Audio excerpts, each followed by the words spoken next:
Hello. Hello.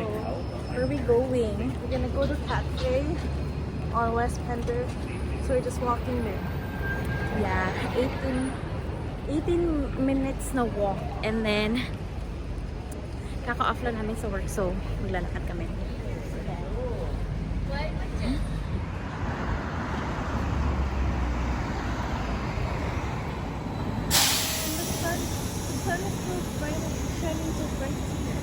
True. 4 p.m. guys. And ang titik ng araw. Look. Nasa Pender Street pala tayo.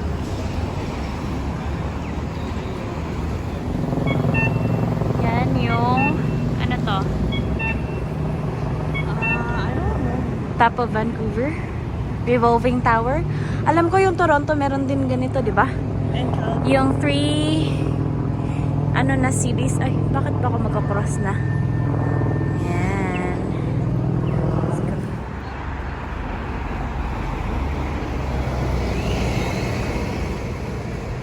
Hi. And look at the bookstore across. Reporting live from West Pender. Wow, look at that.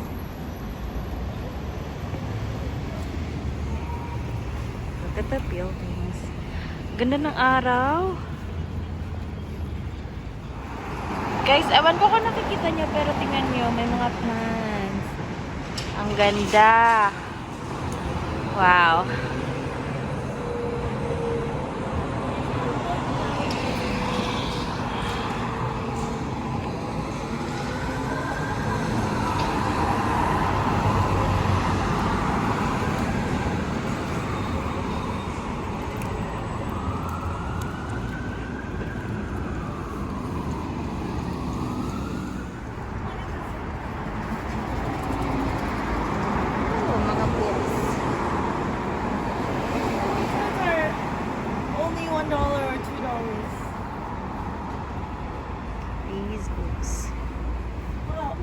It looks so nice inside. Look. You see? Wow. Wow.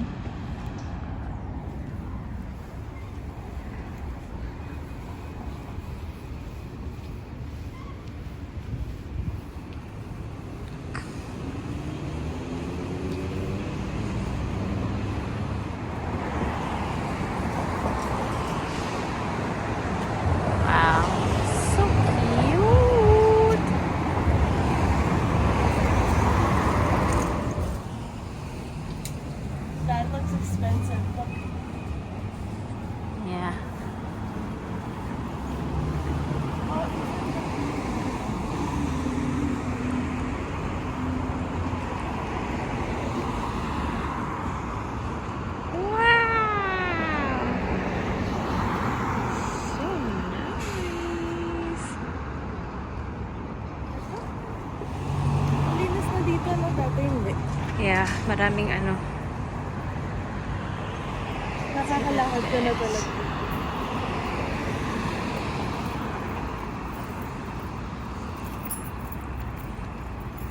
Ganda ng araw.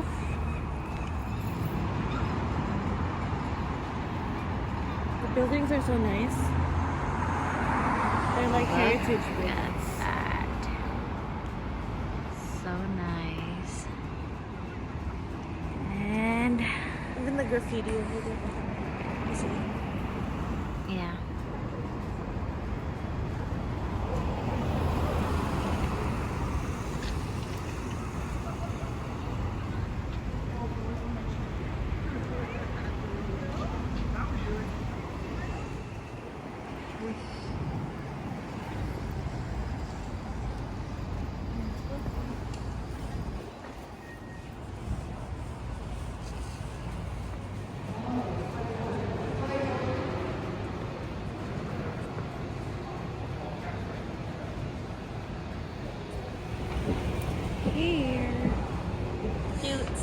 Cat Cafe. Dalayo.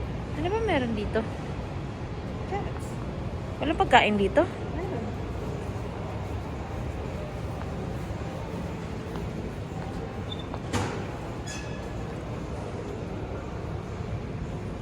Ah, Tingnan mo yung paintings.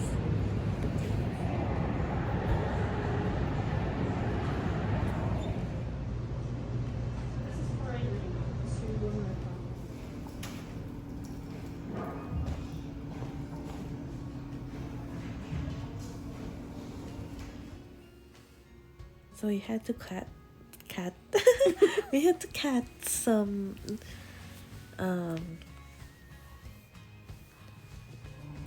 audio for some guys, kung nauumay kayo sa video na to kasi puro siya cats, well, alam nyo, please keep watching.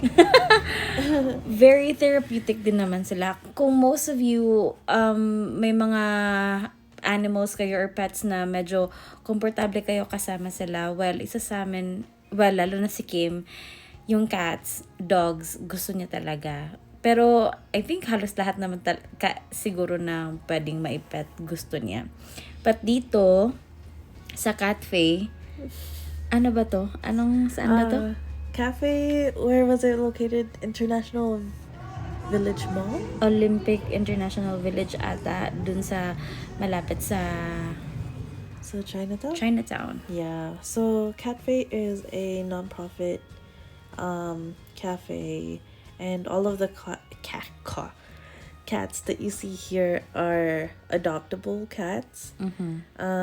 So you can come in here and pet them and see if they like you, and if you're capable of taking care of a cat, they will interview you after the application process, and then you can take a cat home for, I think, $300 for one, and then $600 something for two. Depende actually sa cat kasi may nakita din ako na 200 something lang siya. Pero may isang pair din doon talaga na sobrang cute nila pero nagkakahalaga na $300 ata yun, something more or less ganyan. Yeah. And it's just nice, like Catfe is one of the things that you can do in Vancouver when it's rainy outside because it's an indoor activity. And also if you're living in a house or an apartment that can't have pets, Pwede kayong pumunta dyan. yeah, to have your fix of touching animals and petting animals. And before you go inside, meron naman silang paalala sa inyo bago kayo pumasok. Kasi may ibang cats na medyo hindi nyo sila kailangan ihalo sa ibang cats din. Yeah, Kasi they have a quiet room here, but yeah, that'll come up later on in the video. There are a lot of cats here that are just like chilling and really doing their thing, so it's really up to the cat's decision. kung makikipaglaro sila sa inyo. Yeah, so it's nice that way because like they're not being forced to socialize with the humans, and they're just kind of like around, and if they want to be pet, they get gusto pet. nila. Like etong isang to, dyan lang talaga siya the entire time na andyan kami. Pero nung nag-feed na, tumayo na din siya, tsaka yung medyo magulo na yung surroundings, tumayo na din siya, medyo na-feed niya siguro na hindi na maganda sa akin to. At saka alam niyo ba guys, na yung cats pala, hindi sila nakakalasa ng sweet. Oh, I didn't know that. Yeah, and they're all nearsighted. Nearsighted yung mga cat, guys. Pero yung mga peripheral vision ng cats, sila, super active yung peripheral vision nila, mas active pa sa mga tao talaga. Pero nearsighted sila. And hindi sila nakakalasa ng sweet. Ewan ko, kaya pala siguro hindi sila mahilig sa mga kaya hindi sila na aapektuhan sa mga sweets but pinapakain na sila. That's interesting. I've never had a cat before. Yeah, sa Pilipinas maraming cats. Pero hindi yun binili namin guys. Yung mga tapon lang na cats, yung mga pumupunta lang sa bahay. Grabe yung tapon. Oo, ayan, kumakain na sila. May chika-chika pa lang dyan. Yeah, there are a lot of cafes like this in Vancouver. I think there are a couple of cat cafes. Both are non-profit organizations, and they bring awareness to cats in need of homes. So it's a really great way for cats to be socialized and used to people. And yeah, it's just they have a better chance of being adopted when they're out and like, you know, At saka, socializing. dyan sa mga pinapa-adapt nila ng mga cats, sinasabi naman nila if good for kids ba or good for adults lang or maganda ba din sila pag may With other kasamang animals. pag may kasamang ibang animals, ganyan. Yeah. Sinasabi naman nila. And kung makikita niyo mga pictures ng mga cats na yun dati, guys, sobrang anong tawag niyan, yung super thin pa. Ngayon, alagang-alaga naman sila. Nasa good naman na condition yung health nila. Yeah, and they're all spayed and neutered, so they can't have any more babies, and they're all vaccinated up to, I think, what's needed. So this is the quiet area that we were talking about. Like, these cats are separated from the other cats in the main area because they get anxious with other cats, and yeah, they get stressed with other cats, so they like to be in here and chill because they're more of the independent ones. 4 sila dyan sa loob, no? Parang 5 ata. 5 ba? Oo. Oo, very hindi sila nababother lang. May sarili silang mundo, guys. At saka pagpapasok kayo dyan, hindi pa ding madamihan. Pag One group only. Oo, pag grupo kayo, isa lang talaga, hindi pa din maisali sa iba. When I came in here, actually, they were all sleeping. And then... Ay, kinising mo pala. No, because the girl went in with the snacks. Kasi nagbigay ng pakain. Yeah. Oo. Ang kaanuhan lang siguro is kailangan sila i-train kung saan sila magbabawas ng dirt nila. Kasi iba din yung ng pusa. True. You know, I've never had a cat before because my mom doesn't like cats. For some reason, she's racist against cats. She thinks that they're super stinky, but the cat cafe was not stinky at all, and it was really clean, and yeah, you can even eat there, you can drink there. But right now you have to keep your mask on because COVID. Unless kakain ka. Oo. Diba? Yeah. May mga binibenta din silang pagkain, guys. At saka meron din sila mga iba't ibang gamit na binibenta nila. And look at their paintings. Puro cats yung paint and yung decor. I loved it. It was very themed, and yeah. So it was $16 each person to get in here, and then it's really up to you if you want to buy food or snacks, and you can spend however long you want. Okay. Yeah, there's no time limit, but you do have to have a reservation right now because of COVID. But yeah, I think it's a pretty good price to feed the cats. Like that money that you're paying them for the entrance is gonna go directly to the care of the cats.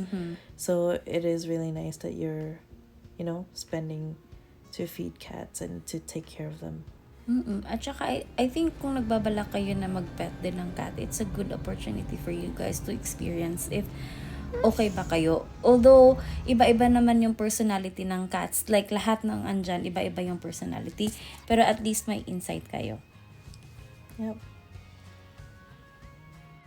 This is right next to the SkyTrain station. International Village is what it's called. Olympic International Village? Basta something like that. I Basta kung think hindi... it's just International Village. Okay, sorry. Pero kung hindi pa nyo pa to napuntahan, ito yung area kung saan, sa other side ng Chinatown, oo. So, yung mga bumababa lagi ng Stadium Chinatown, yung karamihan kasi bumababa papuntang Costco. Ito guys, yung other side ng Stadium Chinatown Station. May TNT dyan. Totoo. Malaking area din talaga to. And straight na yun papunta dun sa downtown din na area. Yeah, if you keep walking, you'll reach Gastown and then straight to downtown na yun. Ito yung train ng... Anong oras na ba yun? Mga 6? 6, oo. 6, yeah. So, hindi naman full. I think, yeah. So, I'm sad here because we are nearing the end of our vlog. Thanks again for watching. Thank you guys for watching. I hope you enjoy it. Bye.